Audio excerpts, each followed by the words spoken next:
क्या शुरू से ही था सपना कि एनडीए में ही जाना है बेटा, या फिर बाद में कभी मन बना? और नहीं सर, मैंने स्टार्टिंग से, सर पापा आर्मी में थे सर, तो नहीं देखा था, मतलब वो अच्छा। चाहते थे कि मैं ऑफिसर बनूँ। ओके। उससे सिपाही से सुबेदार हैं तो वो चाहते थे मैं डायरेक्ट उनसे ऊपर जाऊँ। वाह। हाँ। सर बचपन से ही था, उसके बाद मिलिट्री स्कूल गया। नमस्कार, एमजीडी माइक के पहले एपिसोड में आज मेरे साथ एक खास मेहमान, मेरा विद्यार्थी, और सच कहें तो एक ऐसा विद्यार्थी जिसके साथ बैठ करके मुझे भी प्राउड महसूस हो रहा है। अभिषेक सिंह भदरिया उपस्थित है। अभिषेक की खास बात यह है कि अभिषेक राष्ट्रीय मिलिट्री स्कूल बेंगलोर से एनडीए की तैयारी करके हमारे पास आए थे ड्रॉप लेने के लिए, क्योंकि इनका मानना ऐसा था कि अगर एनडीए में नहीं हुआ तो फिर जेई की प्रिपरेशन की जाएगी। और लगभग 3 महीने यहाँ पर हमारे पास पढ़े और तब पता चला कि इनका एनडीए में हो गया है, और उसके बाद एसएसबी भी क्लियर हो गया। और ख़ास बात, ऑल इंडिया रैंक 3 पाना अपने आप में एक बहुत बड़ी बात है। इसके लिए मैं अभिषेक आपको और आपके विद्यालय के सभी अध्यापकों को बहुत बहुत बधाई देता हूँ, आपके पेरेंट्स को भी बधाई देता हूँ। बेटा अभिषेक, कैसा लग रहा है?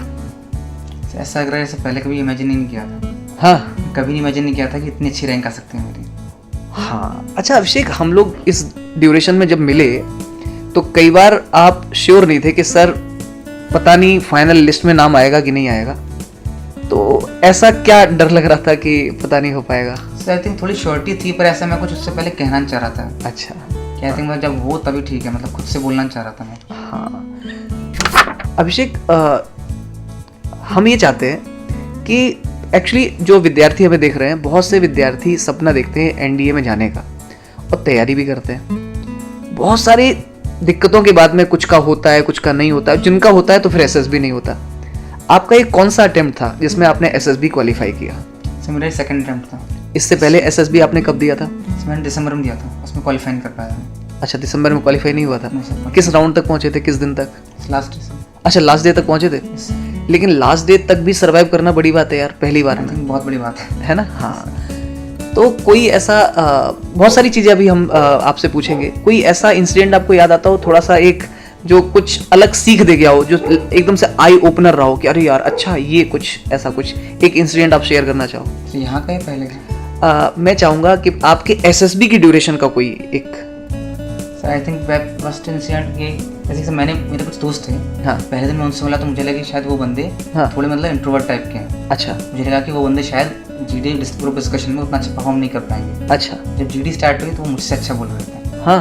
उस मोमेंट में शॉक था। अच्छा, तो ऐसा होता है कुछ लोग के साथ में कि वो दिखते नहीं है सर, दिखते पर नहीं होते हैं आप। अच्छा, तो अच्छा जब आप एसएसबी देने गए तो क्या ऐसा होता है कि कुछ ऐसे लोग जो बहुत बार एसएसबी दे चुके हों वो भी आए होते हैं? सर आते हैं सर। अच्छा, कितनी बार तक के लोग मिलते हैं?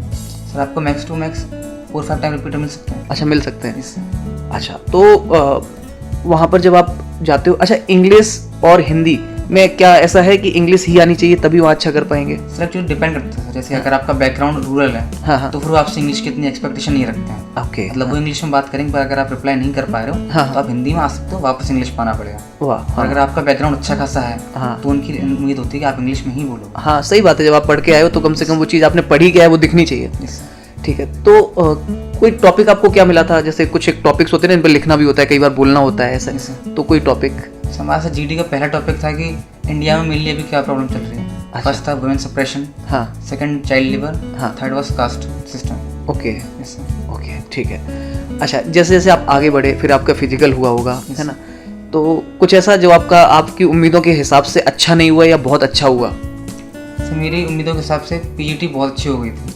अच्छा, थोड़ा आसान भाषा में बताइए क्या होता है? एक्चुअली प्रोग्रेसिव ग्रुप टास्क एक 4 टास्क होता है एसएसबी में। हाँ। उसमें सर हमें 4 ऑब्स्टिकल करने होते हैं ग्रुप के साथ। ओके। तो 4 ऑब्स्टिकल पार करने होते हैं। ओके। हाँ। उसमें सर मुझे इतनी एक्सपेक्टेशन नहीं थी कि वो इतना अच्छा जाएगा। ओके। मेरे कंपैरिजन से ज़्यादा अच्छा गया था मेरा। ओके। अच्छा, क्या लगता है जैसे जब लोग परफॉर्म कर रहे होते हैं, हमने ऐसा सुना है, बच्चे भी सुनते हैं कि ये लोग थोड़ा सा आपको खाते पीते भी ऑब्जर्व करते हैं, ऐसा सुना है? तो क्या है ऐसा, या बस केवल ज्यादा थिंकिंग है कि नहीं नहीं खा रहे हो तो भी लोग देख रहे हैं हमें? आई थिंक ये पूरी अफवाह है सर, कुछ नहीं होता है। खा रहे हो तो आप केवल खा रहे हो, केवल प्रोसीजर के टाइम पे आपको फोकस करते हैं, बस फोकस करते हैं। हाँ ठीक बात है। अच्छा, क्या लीडरशिप क्वालिटी भी देखी जाती है? वो आपने दिखाने का प्रयास किया कुछ लीडरशिप क्वालिटी? सर हर एक एक्टिविटी में आपकी लीडरशिप क्वालिटी दिखती है। जब भी आप ग्रुप में परफॉर्म कर रहे हो तो आप ग्रुप को आगे कैसे ले आ रहे हो दिखता है हर एक में। ओके, जो ऐसे लोग होते हैं जो खुद आगे जाना चाहते हैं तो वो भी दिखता होगा फिर? सर मेरे ग्रुप में जीपी इसमें एक टास्क होता है सर, उसमें क्या होता है कि आपको साथ में एक प्लान बनाना पड़ता है और उनमें से एक बंदा नॉमिनेट होके नरेट करता है। यूजुअली ग्रुप आपस में नॉमिनेट करता है। हमारे ग्रुप में ऐसे मैम ने बोला कि नॉमिनेट करो, एक बंदा खुद ही खड़ा हो गया, बोला कि as I perform well I would like to give the narration. हमने किसी ने रोका नहीं, पर हमने इसको चाहता नहीं था कि वो बोले, उसने बहुत ही घटिया बोला बाद में। ये भी हो जाता है, ये भी हो जाता है, ठीक बात है। अच्छा, अभी क्या शुरू से ही था सपना कि एनडीए में ही जाना है बेटा, या फिर बाद में कभी मन बना? और नहीं सर, मैंने स्टार्टिंग से सर, पापा आर्मी में थे सर, तो नहीं देखा था, मतलब वो चाहते थे कि मैं ऑफिसर बनूं। ओके, उससे सिपाही से सूबेदार हैं तो वो चाहते थे मैं डायरेक्ट उनसे ऊपर जाऊँ। वाह, हाँ। उससे बचपन से था। उसके बाद मिलिट्री स्कूल गया तो वहाँ और बन गया, वहाँ और रियलिटी लगी कि हाँ हो सकता है। ओके, मतलब मेरे सीनियर्स वगैरह होते हो रहे थे, तो लग रहा था ये अपने जैसे ही हैं, इनका हो सकता है तो शायद मेरा हो सकता है। सही बात है।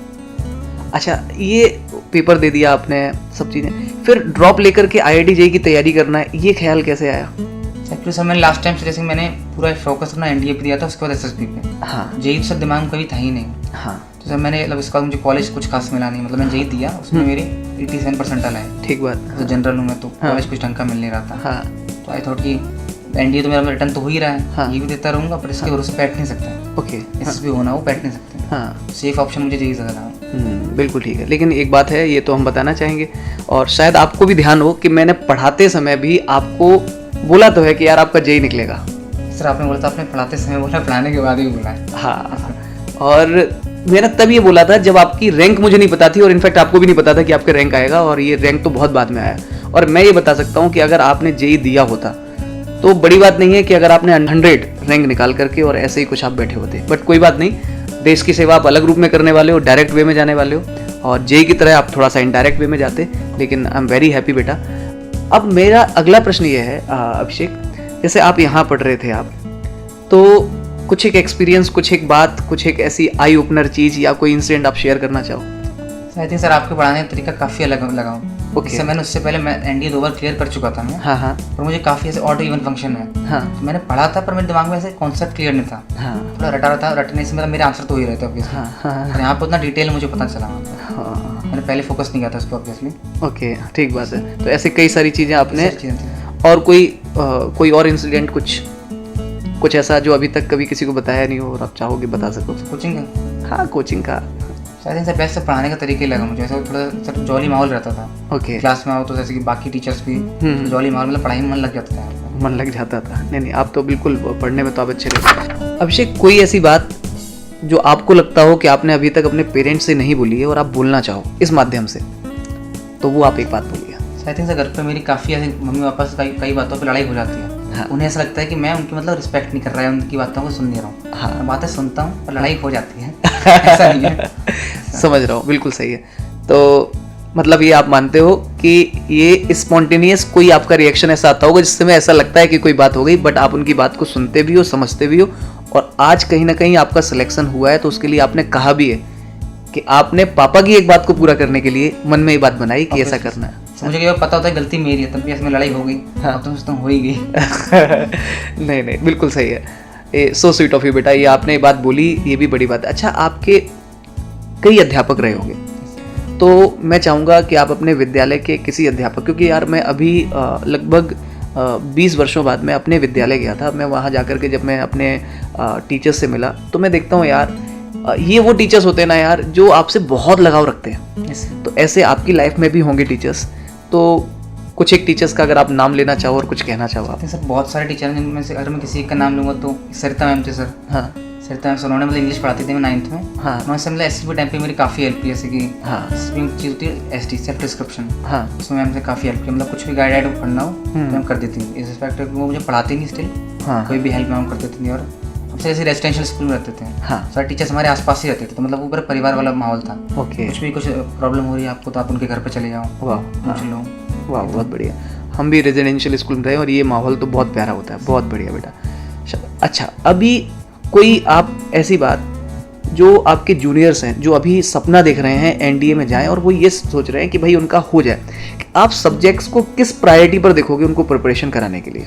आई थिंक सर एनडीए के लिए अगर आप जैसे 11th में आ गए हो, हाँ, या फिर 12th में जहीं भी यहाँ भी हो, तो आप पहले तो सर आपको मैथ्स तो पढ़नी है। ठीक है, मैं दोबारा कहूँगा अगर आपकी मैथ्स अच्छी है, स्ट्रॉन्ग, तो पढ़नी है, नहीं है तो और ज़्यादा पढ़नी है। बिल्कुल। मतलब कई बार हम क्या करते हैं कि यार मैथ्स में मैं पासिंग मार्क्स ले आऊँगा, हाँ, और जीएटी में अच्छा कर दूंगा, हाँ, इसीलिए मैथ्स में पासिंग नहीं आ पाते। हाँ, बिल्कुल सही कह रहे हो आप। तो उसके बाद सर आप मतलब बाकी जीएटी में देखो कि आपका क्या कमज़ोर है, जो भी कमज़ोर है वो आपको 11th में ही स्टार्ट कर देना चाहिए। बहुत बढ़िया। तो बाकी चीज़ें आप ऐसे कमज़ोर नहीं है वो आप धीरे धीरे कर सकते हो, आपकी मर्जी है। हाँ, और जो कमज़ोर है और मैथ्स वो आपको 11th स्टार्ट कर देना चाहिए। बहुत बढ़िया। इंग्लिश का क्या योगदान रहता है? इंग्लिश का sir I think sir GT में 600 नंबर की होती है, उसमें से 200 इंग्लिश के होते हैं सर। हाँ, तो अगर आप उसमें से अगर 150 ले आओ, जैसे इस बार sir merit list sir I think 301 पे थी, केवल 301 नंबर पे आपका रिटर्न क्लियर हो रहा था। बहुत बढ़िया। और अगर आप 150 नंबर 200 में से केवल इंग्लिश में ले आते हो, तो मेरे आए हैं सर, तो आई थिंक आपका आधा पेपर वहीं पर क्लियर हो सकता है। बिल्कुल सही बात है। आई थिंक इंग्लिश बहुत इंपॉर्टेंट, इंग्लिश केवल एनडीए रिटर्न में नहीं, एसएसबी में बहुत इंपॉर्टेंट है, लाइफ में भी आगे है। बिल्कुल सही बात है। अच्छा, आपका टोटल स्कोर कितना रहा?